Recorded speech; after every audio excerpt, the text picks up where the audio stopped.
को 34 साल से एक नई एजुकेशन पॉलिसी का इंतज़ार था और पिछले 5-6 साल से कई बार चर्चा सुनने में आ रही थी कि नई पॉलिसी बन रही है। उसके कुछ रफ ड्राफ्ट भी बीच में आए, फिर एक फाइनल ड्राफ्ट दिल्ली सरकार को भी मिला था, उस पर भी हमने अपनी टिप्पणियां दी थी और उस सब के बाद एक पॉलिसी सामने आई है। मोटे तौर पर देखें तो ये 54 पेज की पॉलिसी है, नई एजुकेशन पॉलिसी। ये एक अच्छा प्रोग्रेसिव डॉक्यूमेंट है,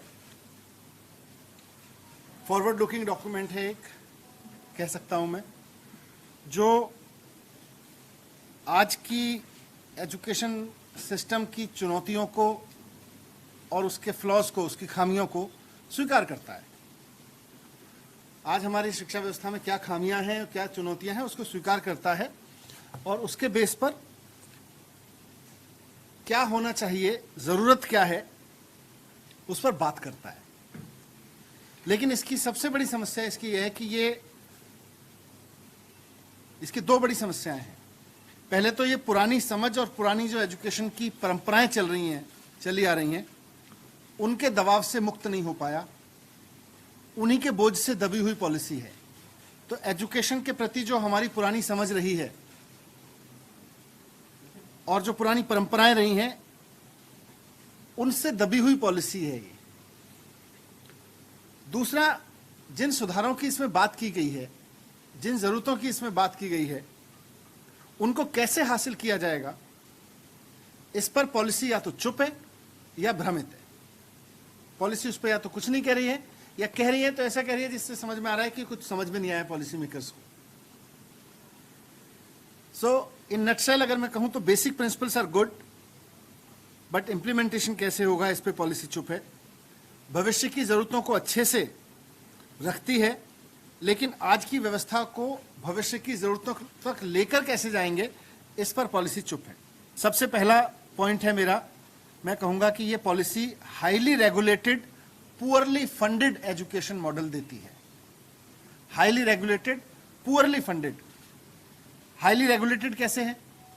यह पॉलिसी कहती है कि साहब एक एजुकेशन डिपार्टमेंट होगा जो पॉलिसी मेकिंग का काम करेगा।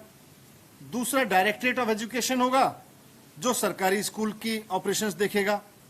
तीसरा अलग से स्कूल की रेगुलेटरी अथॉरिटी होगी जो गवर्नमेंट स्कूल, प्राइवेट स्कूल्स को रेगुलेट किया करेगी। चौथा शिक्षा आयोग होगा, राज्यों का, केंद्र का, उसका अपना एक अलग निदेशालय होगा।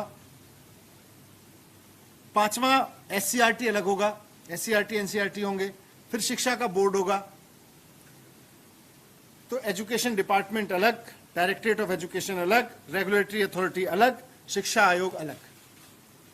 ये सारे ऐसा घचमच करेंगे, ये सारी एजेंसियां आपस में टकराती रहेंगी। एससीईआरटी का फिर भी काम अलग है, मैंडेट है। बोर्ड का भी हम कह सकते हैं काम एकदम परीक्षा लेना क्या है, उस पर अलग दृष्टिकोण है। पर पॉलिसी मेकिंग, गवर्नमेंट स्कूल चलाना, रेगुलेटरी अथॉरिटी, फिर शिक्षा आयोग, सलाह देना, फिर और उसका भी अपना डायरेक्टरेट होगा फुल फ्लेजेड। ये सारी एजेंसियां आपस में टकराती रहेंगी, ये लड़ती रहेंगी, इनसे एजुकेशन क्या निकल के आएगी। इसीलिए मैंने कहा हाईली रेगुलेटेड है और पुअरली फंडेड कहा मैंने पहले पॉइंट में ही। शिक्षा नीति कहती है, राष्ट्रीय शिक्षा नीति जो पेश की गई है, कल अप्रूव की गई है, कि साथ 6% जीडीपी का हमें एजुकेशन बजट पे देना चाहिए। और ये बात आज नहीं की गई, 1966 से कोठारी कमीशन के समय से इस देश में ये बात की जाती रही है कि साहब 6% जो है जीडीपी का, वो हमें एजुकेशन पे खर्च करना चाहिए। आज शिक्षा नीति फिर से वही बात दोहरा रही है। पर ये होगा कैसे? 1966 से लेके आज तक हम अपने शिक्षा बजट को जीडीपी के 6% के नजदीक नहीं ला पाए। अब कैसे ले आएंगे? इस पर एजुकेशन पॉलिसी, कोई पॉलिसी नहीं बताती।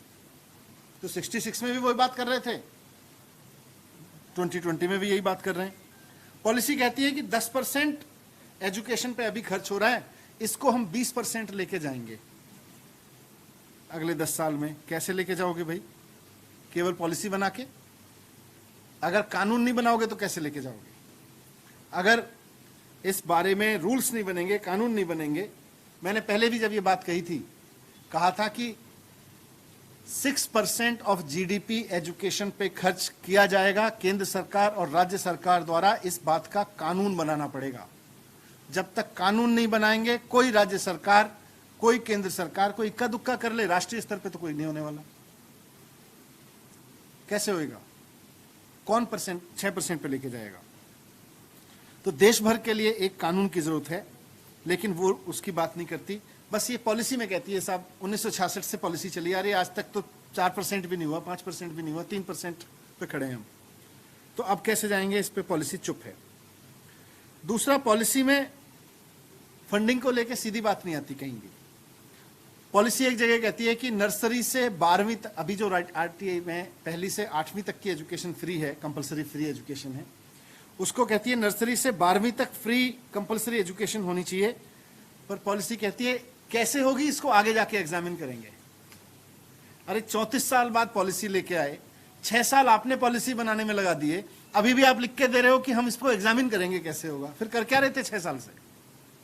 अगर आप यही नहीं बता पाए कि 6 साल बाद या 34 साल बाद सरकार मिला के, तो भारतीय जनता पार्टी की पूरी लीडरशिप कर क्या रही थी इस पे? तो ये एजुकेशन की एक बड़ी समस्या है फंडिंग, और उस फंडिंग के बारे में कोई सॉल्यूशन ये पॉलिसी नहीं दे रही है। आज एजुकेशन फंडिंग की कमी का रोना रो रही है। तो ये एक बड़ा प्रॉब्लम है, इसलिए मैंने इसको कहा कि हाईली रेगुलेटेड, पुअरली फंडेड है। कई सारे आयोग, कमेटी, फलाना ढिमका, और उसके बाद में कुछ नहीं। क्वालिटी एजुकेशन देना हर बच्चे को सरकार की जिम्मेदारी है। और हम बार बार कहते रहे कि सरकारी स्कूलों का स्तर इतना शानदार कर दो कि किसी को अपने बच्चे प्राइवेट स्कूल में भेजने ना पड़े, तब देश आगे बढ़ेगा। लेकिन ये पॉलिसी सरकारी स्कूलों को इंप्रूव करने की अपनी जिम्मेदारी से भाग रही है। ये पॉलिसी इस पे कोई बात नहीं करती कि सरकारी स्कूल सिस्टम को देश में सुधारा जाएगा और इतना अच्छा किया जाएगा कि लोग प्राइवेट स्कूल पे डिपेंड ना करें, बल्कि इसके उलट ये पॉलिसी प्राइवेट स्कूल एजुकेशन को बढ़ावा दे रही है।